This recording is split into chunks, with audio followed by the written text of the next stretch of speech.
Hi everyone. So today in this video, I'm going to show you that how to simulate the 3D landfill liner with stochastic properties, and also the function of slicer, which is a quick icon here. You can see the clipper and slicer because most of the time we end up doing some generic operation in Hydrus, and we miss out some very interesting and very innovative feature have been added here.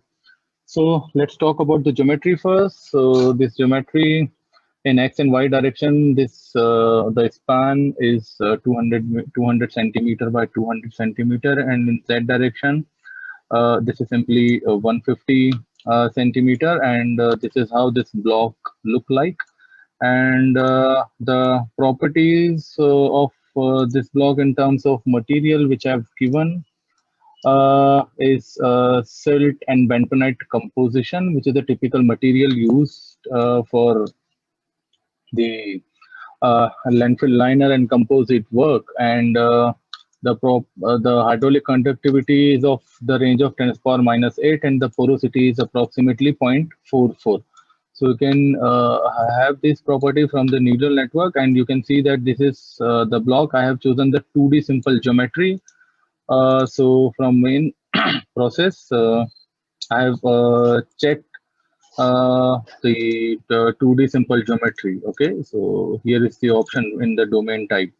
So sorry, 3D simple geometry, not 2D. So 3D simple geometry, and given the dimensions here. So this is very relatively simple geometry. You don't need to go for too complex geometry if you are analyzing some simple in terms of some simple analysis. Okay, and then after generating the mesh and giving the domain properties, I've provided the initial conditions. So these initial conditions are in terms of initial water content that I've chosen to be 25% initial water content. And of course, the concentration I've assumed to be zero. And the boundary condition which I've given is a kind of limited boundary condition here. So you can see that in this area, I've assumed that there is a, variable height boundary condition of 100 centimeter. Okay, so not whole boundary, but some part of it. So this may reflect some kind of localized depression from where the landfill will be leaching some kind of salt in the subsurface. So, and at the bottom, I have assumed the free drainage boundary condition. So how I did that? So generally, sometimes when we are doing the 3D analysis, it is difficult to choose these points. So what you do, you simply go for this cut with rectangle. So as soon as you choose the cut with rectangle, the portion you will pick will automatically be cut like this. And then you may provide the boundary conditions. Okay, so that's how you achieve that. So I provided the boundary condition like this, and then I'll go back to the default view, like display whole domain, and then I simply ran the model. And after running the model, the results are like this. So the solute fluxes.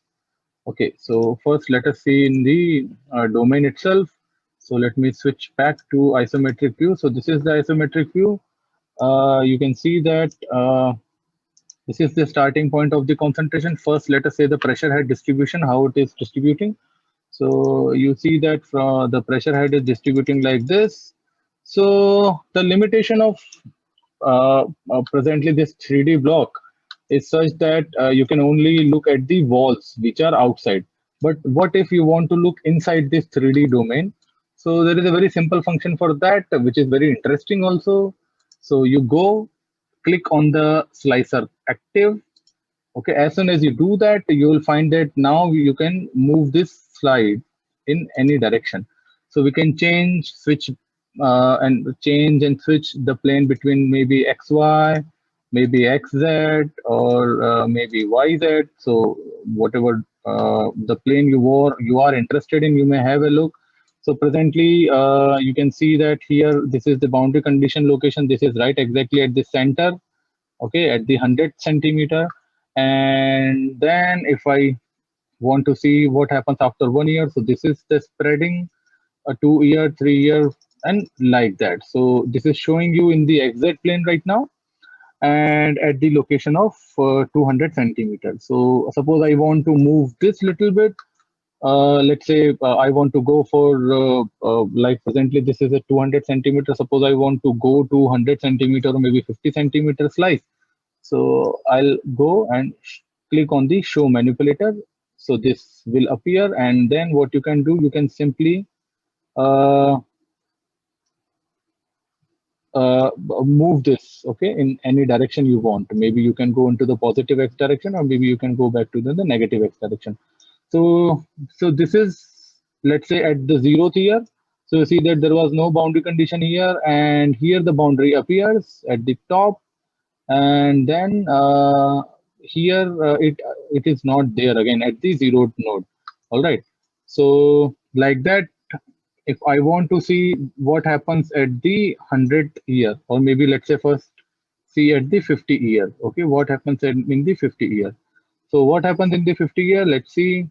So at the center, of course, the concentration will be higher. So as I move towards the center, you can see the density of the concentration distribution increases. All right. And as I move away from the center, the this concentration distribution reduces. So which is like kind of okay, because this is not a real data. This is simply a numerical simulation. I just wanted to show the function of clipper and slicer, that how useful this may be in terms of realizing the actual problem. All right, if you are interested in micro analysis or providing some kind of details based on this input, that how the concentrations are varying in 3D domain. So this is a very important function. We can switch back to XY plane also, and if I turn on the manipulator, then I can move up and down also in any direction I want. Okay, so let me turn this slicer off. Then another function is clipper active, so I can uh, as soon as I start the clip, it will show me up to what domain I want to extend this. So for example, if I want to see up to this domain, so I will only see the concentration distribution up to this domain. Suppose I want to see full domain, so then I can stretch this up to this original location, and like that. So let me turn this off, and let me, okay, so now this is off, and let me switch back to isometric view. So I switch back to isometric view, and if I see that how the concentration is varying, simply again, so this is how you can have a look. So this is for the pressure head. I'm sorry, I shown you for the pressure head, and this is for the concentration. Okay, so I'll quickly show you with the help of clipper. Okay, sorry, slicer, that how the concentration is varying. So this is how the concentrations are varying. All right, in the XZ plane. So right now this is in XY plane, sorry. So this is how it is varying in XY plane. At the top, the plume is spread at first, and then only it is entering into the bottom direction. And if I want to see in the XZ direction, so this is how it is changing in the XZ direction, and this is the manipulator. So that is a very unique and important feature and powerful feature of Hydrus, which can be useful for groundwater hydrologists and practicing engineers. Another important feature of this Hydrus is in the domain property. So generally what happens, the field has some random heterogeneity. All right. So right now, since we have chosen only one material, so you can see that here I've chosen only silt and bentonite composite. So this silt and bentonite composite, in fact, due to the packing of the particles in 3 dimensions, so there might be some field of randomness. All right, there will be some stochastic distribution of the permeability, porosity, like that. Okay, so how do we manipulate that in Hydrus? So we can incorporate that using this feature here, scaling factor of hydraulic conductivity. So as soon as I click this, you can see that there is some stochastic distribution. So we can click this calculate distribution. So I can choose the standard deviation of this hydraulic conductivity or log normal distribution as 0.25, and then the correlation length in x and y direction are default like 0, 0. All right, so yes, and based on that, it will automatically calculate in 3 dimension, because this x and z plane is relevant for 2D, but for 3D, this will generate some random scenarios. So let's say the standard deviation of this permeability parameter is varying at zero point 0.3 or maybe 30%. And if as soon as I click the calculate, so you can see in the background that it is changing the hydraulic conductivity fields, okay, randomly. And if further increase this to 1, then again it will become homogeneous. And if I go back to zero point 0.5, then you'll see that some random distribution is generated. So the lower the value of this standard distribution, you will find the more variation. Okay. So yeah, so that's how the probability distribution function works. All right. So you may want to read more about this in the help content. And now let's see how it affects the calculation. So I have started the calculation since it will take more time. So I'll quickly skip that and come back when the results are ready. So now the calculation is complete. So let's see that how finally the concentration is varying. Okay, so yeah, so you can see that here now it is little bit different than what we have observed earlier. You can rewind the video and have a look at it. Let me active the clipper slicer, so see it in more detail. And let me first switch to the XY plane along with the manipulator. So you can have a look that what was the reading at 100th year in the previous section, and what is the reading here in the 100th year. All right. So please try to see that so that you will get to know that how these stochastic distributions are actually affecting the transport phenomena through the soil and in the subsurface. So let's see in the XZ direction. Okay, so this is how it is varying at 50th year. All right. So this is pretty interesting. We can also have a look at the pressure head distribution.